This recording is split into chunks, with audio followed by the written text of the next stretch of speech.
Hello, good morning. Magandang araw po sa inyo mga brad. Welcome back po sa ating YouTube channel sa WinPH channel. So, kung mapapansin po ninyo mga brad, ito ay bote ng suka or plastic bottle ng suka. So, kung mapapansin po ninyo mga brad ay may level po siya na naka-sticker. So, hindi po nila kinukuha ito kung may level.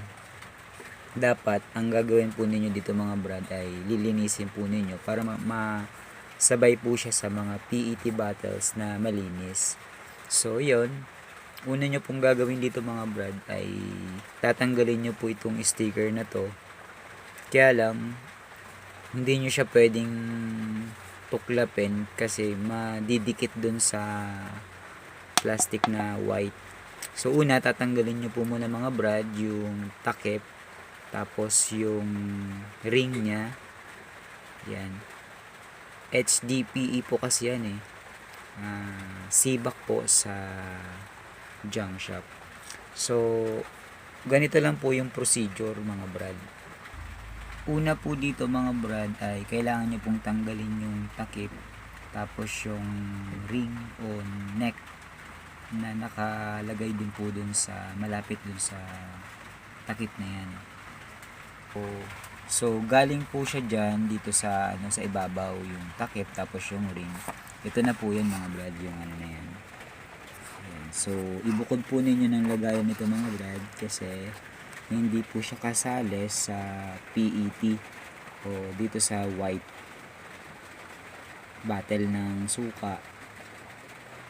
Tapos po, itong na to, ng level na to kasi mga brad, pag tinuklap nyo po kasi mga brad, yan, didikit po yung sticker.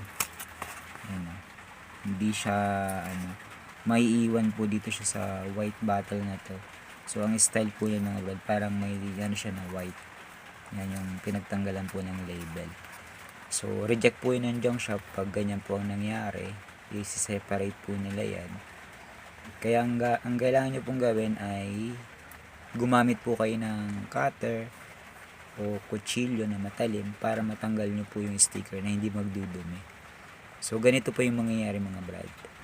So ito po, gumamit po tayo ng cutter, matanggal po natin yung label na naka sa sticker. Sabay na po yung yung plastic.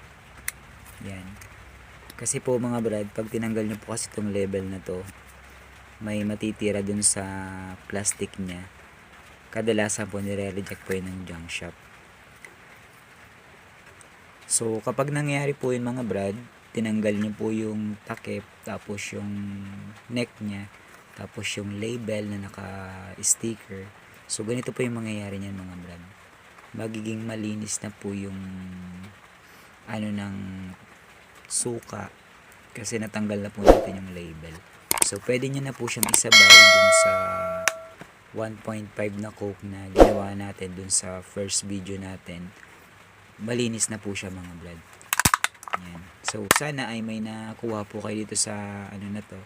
Kasi kadalasan pagka kasabay po kasi ito, reject siya. Hindi siya mapapasabay dun sa PET na malinis. Yan. Bali, tatlo po yung maaari nyong makuha. Ito. Tapos yung PET. Tapos ito pa yung tinanggal. Yan. So, gumamit lang po kayo ng cutter. Yan. Para matanggal nyo po siyang ganyan. Kasi hindi siya pwede talaga na may ganyan po. Hindi siya mapapasabay sa malinis na PET. So, i-separate nyo lang po yung lagayan nito, yung PET na to, tapos yung sibak. Tapos ito po, reject po kasi ito ng mga junk shop. So, nasa sa inyo po kung tsatsagayin nyo po siyang tanggalin. Pero yun na po yung pinaka the best para lahat ay matanggal, tsaka malinis na rin po talaga. So, nakukuha nyo na po yung PET bottles. Maraming salamat po mga brad. Sana ay may natutunan po kayo. Salamat po.